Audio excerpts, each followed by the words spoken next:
travelers arriving at Vancouver International Airport, YVR, and heading to Canada Place, taking the Canada Line SkyTran is one of the most efficient options. The Canada Line connects YVR Airport directly to downtown Vancouver, including the waterfront station, which is adjacent to Canada Place. It's a straightforward and cost-effective way to travel between the airport and the cruise terminal, with frequent service and relatively short travel times. The Canada Line SkyTran service from Vancouver International Airport, YVR, to Waterfront Station in downtown Vancouver is approximately 13.5 kilometers, 8.4 miles, in distance. Travel time on the Canada Line from YVR Airport to Waterfront Station typically takes around 25 to 30 minutes. This time may vary slightly depending on factors such as the time of day, any service disruptions, or delays. However, the Canada Line is known for its speed and efficiency, making it a convenient option for travelers heading to or from the airport. Vancouver's Canada Place Cruise Terminal is conveniently located near downtown Vancouver, and it's a popular starting point for many Alaskan cruises.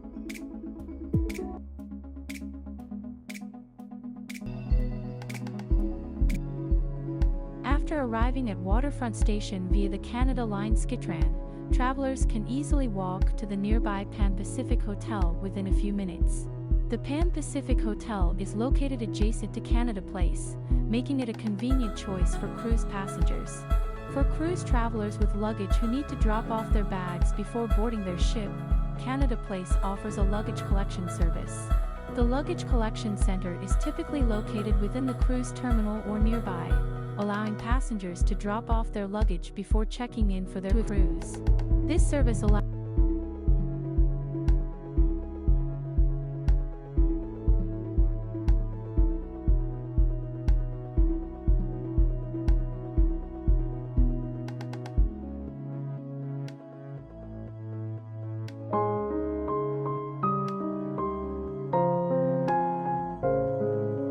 passengers without suitcases can typically proceed directly to the cruise terminal's check-in area to complete the boarding process. The check-in process usually involves providing identification, travel documents, and any necessary paperwork to the cruise line staff. Once checked in, passengers will receive their boarding passes and any other relevant information for their cruise. Passengers should ensure they have all required documents, such as passports, visas, if applicable, and cruise tickets, readily available for the check-in process. Additionally, it's a good idea to arrive at the cruise terminal with ample time before the scheduled departure to allow for any potential queues or processing delays.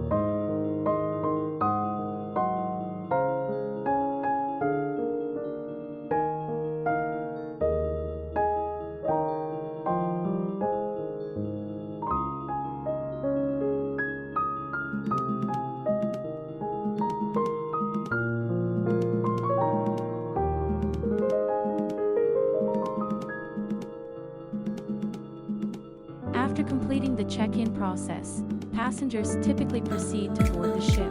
The boarding process is usually organized in groups or according to assigned boarding times to manage the flow of passengers efficiently.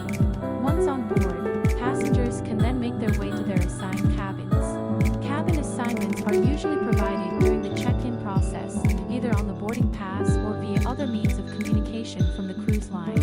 Passengers can follow signage or ask crew members for directions to locate their cabins.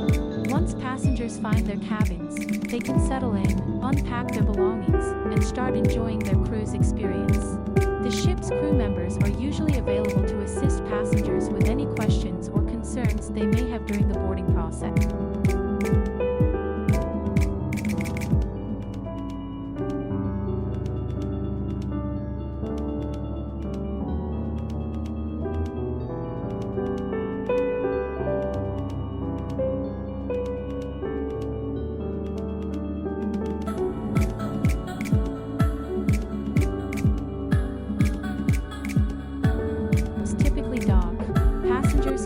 Stunning views of the city's skyline, including iconic landmarks such as the Vancouver Convention Centre, the distinctive sails of Canada Place, and the vibrant waterfront area.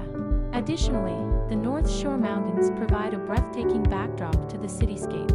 Passengers may also opt to explore nearby attractions such as Stanley Park, which offers panoramic views of the city skyline, or take a stroll along the seawall for a closer look at the harbor and skyline. Whether it's from the ship itself or from vantage points around the waterfront, Vancouver skyline provides a memorable. As passengers step onto the gleaming decks of the cruise ship, excitement fills the air. They're greeted by the friendly smiles of the ship's crew, who welcome them aboard and direct them to their cabins. But before they even think about unpacking, many passengers have one thing on their minds: food. Vancouver skyline provides a memorable and scenic send-off for cruise passengers departing from this beautiful city. Among the stars, let me see what spring is like on Jupiter and Mars. In other words, hold my hand. In other words, baby, kiss me. Fill my heart with song and let me sing forevermore. You are all I long for, all I worship and adore. In other words, please be true. In other words, I love you. Da, da, da, da, da. Da, da, da, da. Da, da, da, da.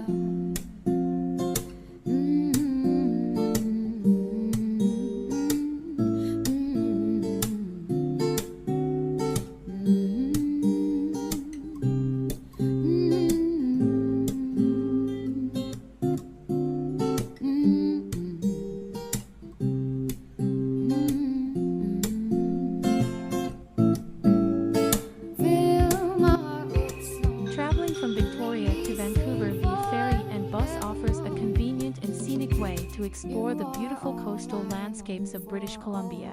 Victoria BC Cruise Port to Tawasin Terminal. Passengers leaving from the Victoria Cruise Port can take a ferry operated by BC Ferries to the Tawasin Terminal, which is located south of Vancouver. In other words, The time it takes to travel from the Victoria Cruise Port to the BC Ferries terminal at Swartz Bay can vary depending on traffic conditions and the specific location of the cruise port within Victoria. Generally, the distance between downtown Victoria and Swartz Bay is around 30 to 40 kilometers, 18 to 25 miles, and the journey typically takes about 30 to 45 minutes by taxi under normal traffic conditions. As for taxi fares, it's essential to keep in mind that taxi rates can fluctuate based on factors such as time of day, distance traveled, and any additional charges, such as airport or port surcharges. Typically, taxi fares from downtown Victoria to Swartz Bay can range from approximately $70 to $100 Canadian, but these prices can vary, so it's always a good idea to check with the taxi company or inquire with the driver about the estimated fare before beginning your journey. Additionally, there may be taxis waiting at the Victoria Cruise Port, or you can arrange for one through a taxi hailing app.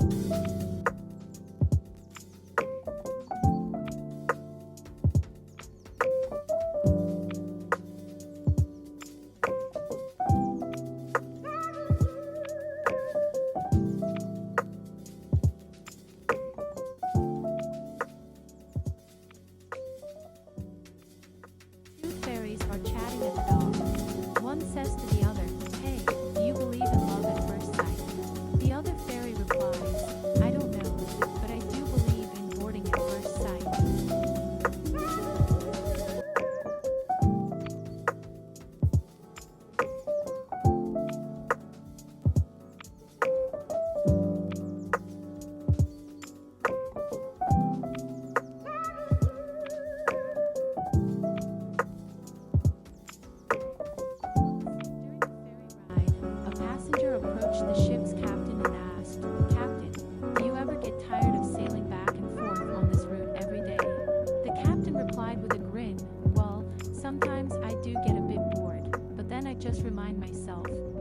just a fairy tale.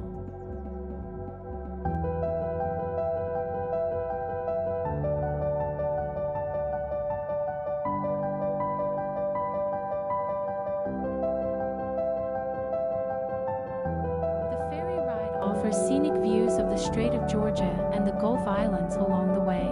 The duration of the ferry journey varies depending on the type of vessel and sailing schedule, but generally takes around 1.5 to 2 hours. Tawasin Terminal to Bridgeport Station. Upon arriving at the Tawasin Terminal, passengers can take public transit or arrange for a shuttle service to Bridgeport Station in Richmond, which is part of Metro Vancouver's SkyTran network. Bus from Bridgeport Station to Tawasin Ferry Terminal. From Bridgeport Station, travelers can take a bus, such as the 620 or 601, that goes directly to Tawasin Ferry Terminal. This bus ride typically takes around 30 to 40 minutes, depending on traffic conditions. Tawasin Terminal to Victoria, BC Cruise Port. Upon arrival at Tawasin Terminal, travelers can board the ferry back to Victoria. This journey provides a combination of scenic ferry travel and efficient public transit connections, allowing passengers to travel between Victoria and Vancouver without the need for a personal vehicle. However, it's important to check the ferry and bus.